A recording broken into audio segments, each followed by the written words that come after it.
Hello and warm welcome to Sala Foundation. बच्चों, सबसे पहले तो मैं आपको कॉन्ग्रेचुलेशन कहना चाहूंगा कि आप क्लास 9 से क्लास 10th में आ चुके हो। बेटा, आपको बहुत बहुत शुभकामनाएं कि आपने क्लास 9 तक की जो जर्नी है वो अपनी स्टार्ट कर दी थी और उसमें आप सक्सेसफुल भी हुए।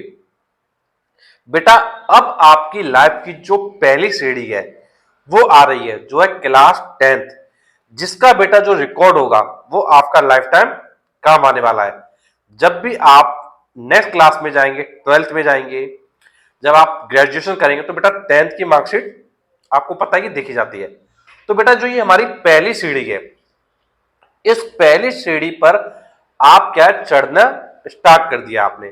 आपका अप्रैल स्टार्ट हो गया है और बेटा आपका जो रिजल्ट होगा वो नेक्स्ट ईयर बताएगा कि आपने इस पहली सीढ़ी पर चढ़ते समय कितनी सफलता पाई।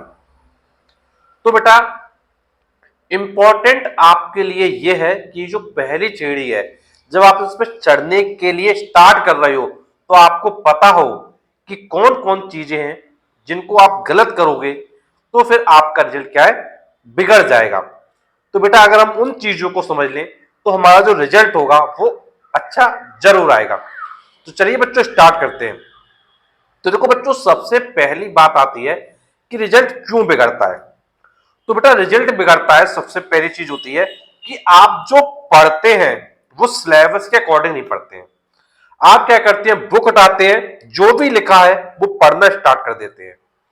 और बेटा, बहुत सारे बच्चे होते हैं जो क्या करते हैं, जो भी स्कूल में पढ़ाया सिर्फ उसको पढ़ लिया, जो भी ट्यूशन टीचर ने पढ़ाया सिर्फ उसको पढ़ लिया, जो भी कोचिंग टीचर ने पढ़ाया उतना पढ़ लिया। तो बेटा, उतना नहीं पढ़ना है, आपको थोड़ा ज्यादा पढ़ना है। बेटा, आप 10th में आ गए हो तो बेटा आपको अगर अच्छा रिजल्ट लेके आना है, 90% से ऊपर जाना है, 95% से ऊपर जाना है, तो बेटा आज जरूरत है, वक्त की डिमांड है। जैसे ये हमारे पास, जैसे फॉर एग्जांपल बायोलॉजी की बुक है, आप बायोलॉजी पढ़ रहे हो, आप फिजिक्स पढ़ रहे हो, आप मैथ पढ़ रहे हो, जो भी आप पढ़ रहे हो, उस बुक में क्या करना है बेटा, चैप्टर पढ़ेंगे सबसे पहले और उसके बाद उसकी एक्सरसाइज करेंगे। बेटा, बहुत सारे बच्चे होते हैं जो एक्सरसाइज पे फोकस ही नहीं करते हैं। बेटा, अगर तुम एक्सरसाइज पे फोकस नहीं करोगे तो रिजल्ट तो ऑटोमेटिक नीचे जाएगा ना, क्योंकि बेटा प्रैक्टिस अगर क्वेश्चंस की नहीं होगी तो परफेक्शन कैसे आएगा। बेटा, किसी चैप्टर में परफेक्शन लाने के लिए आपको प्रैक्टिस करना होगा। बेटा, प्रैक्टिस होती है क्वेश्चंस से, और बेटा ये क्वेश्चंस आपको जरूर और जरूर करने हैं। अब बेटा बात करते हैं सेकंड पॉइंट की। तो बेटा सेकंड पॉइंट है, बहुत सारे बच्चों के माइंड में की चल रही होती है कि मैं तो फाइनल बोर्ड एग्जाम दूंगा जाके, इन एग्जाम का क्या मतलब है। तो बेटा, आपके स्कूल में अगर पीरियोडिक टेस्ट हो रहे हैं, आपके हाफ ईयरली एग्जाम्स हो रहे हैं, तो आपको उन एग्जाम्स को देना है, आपको अवॉइड नहीं करना है। क्योंकि अगर आप अवॉइड करेंगे तो कहीं ना कहीं उन एग्जाम्स में जब आप अगर देते तो आप क्या है, कुछ गलतियां करते, उन गलतियों का आपको रिजल्ट मिलता, फिर उन गलतियों को आपका इंप्रूव करते। लेकिन आपने जब एग्जाम्स ही नहीं दिया तो आप गलतियों को कैसे सुधारोगे।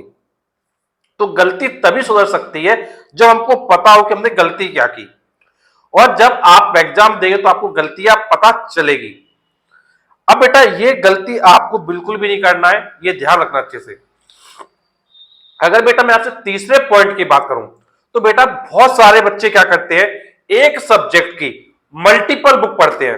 जैसे उसको फिजिक्स पढ़ना है किसी बच्चे को, उसने फर्स्ट बुक ले ली, सेकंड बुक ले ली, थर्ड बुक ले ली, क्वेश्चन बैंक लेनी, तीन तीन क्वेश्चन बैंक ले ली। तो बेटा मल्टीपल बुक आपके परसेंटेज को कम करेगा, बढ़ाएगा नहीं। कुछ बच्चे सोचते हैं कि अगर मैं बहुत सारी बुक पढ़ लूं तो मेरे परसेंटेज अच्छे हो जाएंगे। बेटा ऐसा नहीं है, एक बुक पढ़िए लेकिन 10 बार पढ़िए। अगर आप एक बुक को मल्टीपल रिवीजन देंगे तो फिर डेफिनेटली रिजल्ट इंप्रूव होगा। जो बच्चे एक सब्जेक्ट की बहुत सारी बुक्स ले लेते हैं उनका रिजल्ट ऑटोमेटिक नीचे जाने वाला है। तो ये चीज आपको अच्छे से ध्यान रखनी है। बच्चों, अब हम बात करते हैं फोर्थ मिस्टेक की। तो बेटा बहुत सारे बच्चे होते हैं वो फोर्थ मिस्टेक ये करते हैं कि वो क्या करते हैं, टाइम टेबल बनाते हैं।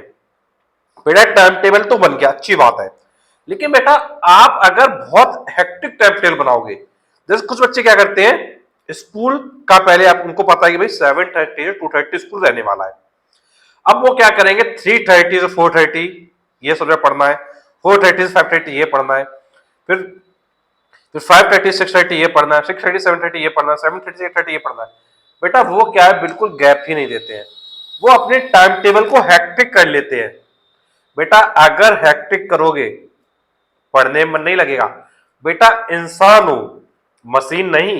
इंसान हो तो इंसान की तरह ही काम करोगे। अगर मशीन की तरह काम करोगे तो नहीं बन पाओगे। तो बेटा आपको जो टाइम टेबल बनाना है वो आपको अपने होल डे का बनाना है कि भाई कुछ समय हमको स्कूल जाना है, हमको कोचिंग या ट्यूशन पढ़ना है, उसका आपको कुछ समय खेलना भी है, उसका आपको सेल्फ स्टडी भी करना है। तो बेटा मैंने आपको लास्ट वीडियो में बताया था कि किस तरीके से तुमको अपना टाइम मैनेजमेंट करना है। तो बेटा मैं तुमको शॉर्ट में बता देता हूं कि तुमको ध्यान ये देना है कि तुमको 6 आवर की सेल्फ स्टडी करना है। बस आप क्या करो, अप्रैल से स्टार्ट करो और दिसंबर तक आप 6 आवर की सेल्फ स्टडी पे फोकस करो। और उसके अलावा खेलने का टाइम भी बनाओ, पढ़ने का टाइम भी बनाओ, मतलब सारी चीजों का टाइम बनाओ। अगर बेटा सारी चीजें करके चलोगे तो मन में क्या है, खुशी रहेगी। और बेटा सिर्फ पढ़ोगे, सिर्फ पढ़ोगे, सिर्फ पढ़ोगे और खेलोगे कूदोगे मौज नहीं करोगे तो फिर टेंशन होगी। इसलिए मैंने आपसे कहा इंसान हो, मशीन नहीं। अगर इंसान हो तो इंसान की तरह काम करना, ना कि मशीन की तरह। तो बेटा चौथी मिस्टेक ये होती है। और बेटा फिफ्थ मिस्टेक मैं आपको बताऊंगा। बेटा बहुत सारे बच्चे क्या करते हैं, बहुत सारे बच्चे क्या है, अपने माइंडसेट को नेगेटिव कर लेते हैं। उनको ये लगता है कि क्या मैं ला पाऊंगा, मेरे तो कभी 9 तक आए नहीं है परसेंटेज। तो बेटा 9th तक तुमने क्या किया, उससे 10th के रिजल्ट पे बहुत ज्यादा इंपैक्ट नहीं पड़ता है। बेटा अगर तुम 9th तक पास होते हुए आए हो तो इसका मतलब है कि तुमने पढ़ाई तो करी है। हो सकता है तुमने बहुत अच्छे से पढ़ाई ना करी हो, लेकिन पढ़ाई तो करी है ना। तो इतनी तो आपने पढ़ाई कर रखी है कि आप 10th के सिलेबस को अच्छे समझ लो। आपको physics, chemistry, math, bio, Hindi, English, computer या पीएड जो भी आपने लिया है, इतना तो आप समझदार अब हो चुके हो कि आप सब्जेक्ट को समझ पाए। और बेटा आज इतनी अंडरस्टैंडिंग आपके अंदर आ चुकी है क्लास 10th में कि आप चीजों को इजीली हैंडल कर लेंगे। और अगर आप फालतू में ये सोचे कि मैं कैसे कर पाऊंगा, मेरा रिजल्ट क्या होगा, पता नहीं, घर वाले कहीं डांटे नहीं, कहीं रिश्तेदार क्या सोचेंगे, ये सब नहीं सोचना है। आपको सिर्फ एक चीज ये सोचना है कि आपका कंपटीशन अपने आप से है, ना कि दुनिया से है। आपका जो टारगेट है 90% का, 95% का, 90% का, आपको सिर्फ उस टारगेट तक जाना है। अगर वो टारगेट अचीव करने के लिए आप सोचिए कि वो कैसे हमको तैयारी करना है, कैसे हमको टाइम टेबल बनाना है, कितने घंटे हमको पढ़ना है। तो मैंने आपसे कहा कि भाई अगर आप 6 आवर भी पढ़ोगे, सेल्फ स्टडी के लिए दोगे, तो वो आपके लिए क्या सक्सेसफुल होंगे। बेटा उसमें फिर पढ़ना है, लिखना नहीं है, ध्यान रखिएगा। बेटा मैथ तो लिखकर होगी, लेकिन मैथ के अलावा जो अदर सब्जेक्ट्स है बेटा उनको याद करना है। जैसे फिजिक्स आप पढ़ रहे हो तो फिजिक्स में समझिए फिर याद करिए, केमिस्ट्री पढ़िए समझिए याद करिए, बायो पढ़िए समझिए याद करिए। इस पैटर्न पे आपको आना है। अगर बेटा इन सब चीजों को करोगे तो बेटा ये गलती अगर आप नहीं करोगे तो बेटा ये पक्का श्योर है कि आप अपने एग्जाम में वो रिजल्ट्स लाएंगे जो रिजल्ट्स आप चाहते हैं। बेटा हमारा सिर्फ एक ही विजन है कि आपका रिजल्ट कैसे भी करके बहुत अच्छा हो। और बेटा अगर आपका रिजल्ट अच्छा होगा तो बेटा हमारा ये वीडियो बनाना सार्थक हो जाएगा। अगर बेटा अगर आपका रिजल्ट अच्छा नहीं होगा तो ये वीडियो बनाना बिल्कुल सार्थक नहीं होगा। तो बेटा मैं तुमसे बस यही कहूंगा, एक पॉजिटिव माइंडसेट के साथ एक बार सारी चीजों को समझें, स्टार्ट करें, आगे बढ़ें और जो टॉपर्स के वीडियोस हैं उनको देखें। बेटा लास्ट ईयर काफी बच्चों ने अच्छा स्कोर किया था, तो बेटा आप क्या करें, पॉडकास्ट प्लेलिस्ट में जाइए, इंटरव्यू प्लेलिस्ट में जाइए, तो आप वहां जाकर क्या करें, बच्चों के इंटरव्यूज देखें, समझें कि उन्होंने कैसे तैयारी किया था, उन्होंने कौन कौन सी गलतियां किया था, और उन गलतियों को आपको नहीं करना है। क्योंकि हमको क्या करना है, दूसरों की गलतियों से सीखना है, खुद गलती नहीं करना है। अगर बेटा हम दूसरों की गलतियों से सीख के अपने रिजल्ट को इंप्रूव कर सकते हैं तो वो करें ना। तो बेटा उन बच्चों ने गलतियां बताई हैं कि क्या गलतियां होती हैं, कैसे रिजल्ट्स इंप्रूव होते हैं, तो उन चीजों को समझे, आगे बढ़े और लाइफ में बहुत अच्छा करें। और बेटा आपकी प्रिपरेशन को इजी बनाने के लिए, आसान बनाने के लिए बेटा हमने प्लेलिस्ट बना रखी है आपके लिए। Physics 2025, chemistry 2025, maths 2025, Hindi 2025 means all subject की जो प्लेलिस्ट है वो आपके लिए रेडी है। तो आप क्या करें, उन प्लेलिस्ट में जाकर अपनी प्रिपरेशन को करें, लेक्चर्स को देखें, समझें, पढ़ें और आगे बढ़ें। तो बेटा आपकी जो जर्नी होगी प्रिपरेशन की वो काफी इजी हो जाएगी। जो बच्चे प्लेलिस्ट में जाकर प्लेलिस्ट में लेक्चर्स को देखेंगे, टॉपिक्स को समझेंगे, तो बेटा उनकी प्रिपरेशन बहुत आसान हो जाएगी, उनको कुछ भी प्रॉब्लम नहीं होगी। लेकिन बेटा कुछ बच्चे ऐसे भी होते हैं जो पर्सनली मुझसे पढ़ना चाहते हैं। तो बेटा जो भी बच्चे पर्सनली 1-to-1 क्लासेस में पढ़ना चाहते हैं तो बेटा वो लोग पढ़ सकते हैं। बेटा ये जो 1-to-1 क्लासेस होती हैं जिसमें आपको पर्सनली पढ़ाया जाता है, बेटा ये पेड क्लासेस होती हैं। तो बेटा जो भी बच्चे इंटरेस्टेड है 1-to-1 क्लासेस के लिए, किसी भी सब्जेक्ट के लिए, तो बेटा वो लोग एनरोल कर सकते हैं। बेटा सभी सब्जेक्ट की क्लासेस आपको प्रोवाइड की जाती हैं।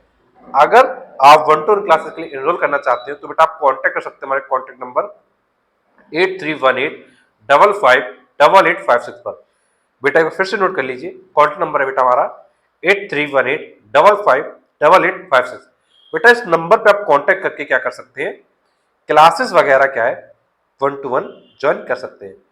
और बेटा वीडियो एंडिंग से पहले मैं बस एक चीज यही कहूंगा, तैयारी में लग जाओ और आपकी जो मंजिल है वो आपको जरूर मिलेगी।